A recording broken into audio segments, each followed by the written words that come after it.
आणि घडलेली अनेक युद्ध हे सर्व कथा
अमूल्य असा दिव्य ज्ञानाची प्राप्ती करून घे।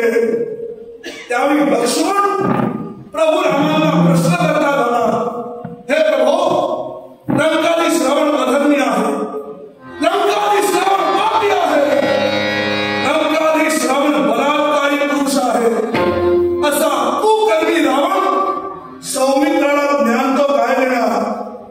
त्यावेळी मर्यादा पुरुषोत्तम प्रभू राम बोलू लागले, हे सौमित्र, लंकाधी श्रावण जरूर अधर्मी आहे, जरूर पापी आहे, तो दशग्रंथी ब्राह्मण आहे, तो प्रकांड पंडित महाज्ञानी राजनीती धुरंधर एक उत्तम राजा लंकाधी श्रावण आहे। त्याच्या वाईट गोष्टींचा विचार करू नकोस, त्याच्या चांगल्या गोष्टींचा विचार कर। प्रभू रामांची आज्ञा शिरसावंत म्हणून लक्ष्मण लंकाधी श्रावणाजवळ गेले, नमस्कार केला आणि रावण काहीच बोलला नाही। निराश होऊन लक्ष्मण पुनश्च रामांजवळ आले आणि सर्व प्रकार सांगितला। लंकाधी श्रावण काहीही बोलत नाही। त्यावेळी प्रभू राम लक्ष्मणाला विचारू लागले, हे सौमित्र, बराचसा ज्यावेळी ज्ञान प्राप्त करून घेण्यासाठी तू गेला होतास त्यावेळी कुठं उभा होतास? सौमित्र म्हणाला, मी रावणाच्या मस्तकाजवळ उभा होतो। हेच तुझं चुकलं। प्रभू राम म्हणाले, कारण ज्ञान देणारा हा आपला गुरु असतो आणि ज्ञान ग्रहण करणारा शिष्य, शिष्यानं ज्ञान ग्रहण करताना कधीही गुरुच्या मस्तकाजवळ राहून नाही, गुरुच्या पायाजवळ राहून ते ज्ञान संपादन करून घ्यायला हवं। सौमित्राची चूक लक्षात आली। सौमित्र पुन्हा लंकाधी श्रावणाच्या चरणांमध्ये उभे राहिले, नमस्कार केला। त्यावेळी मरणासन्न अवस्थेत असणारा लंकाधी श्रावण बोलू लागला, अमूल्य ज्ञानाची प्राप्ती करून दिली। जीवनातील अतिशय महत्वाच्या गोष्टी सौमित्राला सांगितल्या, त्यातील 3 महत्वाच्या गोष्टी आज मी तुम्हाला सांगणार आहे। या 3ही गोष्टी माणूस म्हणून जीवन जगत असताना प्रत्येकाच्या जीवनात अति आवश्यक आहे। त्यातील पहिली गोष्ट, अशुभ कार्य करायचं नाही आणि शुभ कार्य करायला कधीही वेळ लावायची नाही। ही चूक लंकाधी श्रावणानं केली। सीताबाईचं चौर्य कर्म करणं हे अशुभ काम लंकाधी श्रावणानं केलं आणि प्रभू रामांना शरण येणं या शुभ कामासाठी रावणाला वेळ लावला, म्हणून तो धराधरी पडला। दुसरी महत्वाची गोष्ट, शत्रूला कधीही कमी समजायचं नाही। ती चूक रावणानं केली।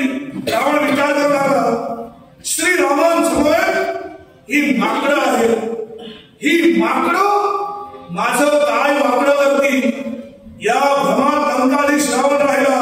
शेवटी अखंड पापी सैन्यानं रावणाच्या सैन्याला धूळ झाली।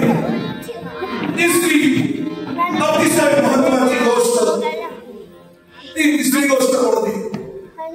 कितीही आपल्या जवळची व्यक्ती असल्या, आपला इष्ट सगळा सोयरा रक्ताचा असल्या, आपला मानलेला असल्या, कितीही आपल्या जवळची व्यक्ती असली तरी त्या व्यक्तीला आपल्या बाबतीत असणारं दुःखी कधीही सांगायचं नाही। लंकाधी श्रावणानं 3 चूक केली। मृत्यूचा गुपित विभीषणाला सांगितलं, विभीषणाला प्रभू रामांना सांगितलं आणि म्हणून लंकाधी श्रावण संपला। या 3 महत्वाच्या गोष्टी सांगून लंकाधीशानं देह ठेवला।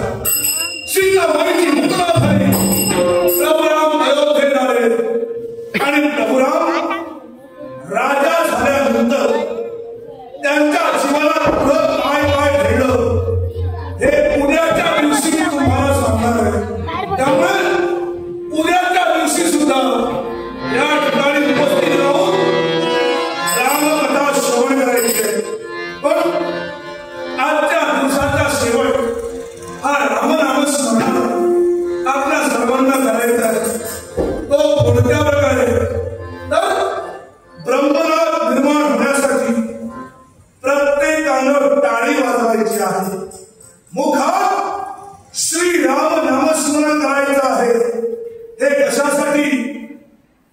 भक्तीची शक्ती म्हणतात तरी चालेल. जी लहान लहान मुलं त्यांनी आपल्या उज्ज्वल भवितव्यासाठी ज्या सौभाग्यवती स्त्रिया आहेत त्यांनी आपल्या अखंड सौभाग्यासाठी आणि इतरत्र सर्वांनी आपल्या कुटुंबाच्या कल्याणासाठी, सुदृढ आरोग्यासाठी आणि उज्ज्वल भविष्यासाठी प्रत्येकानं राम नामस्मरण करणं हे फार महत्वाचे आहे. प्रत्येकानं टाळी वाजवा, मुखात राम नामस्मरण करा आणि टाळी वाजवू. ज्यावेळी आपण नाद निर्माण करू त्यावेळी जो नाद निर्माण होईल तो नाद कोणता?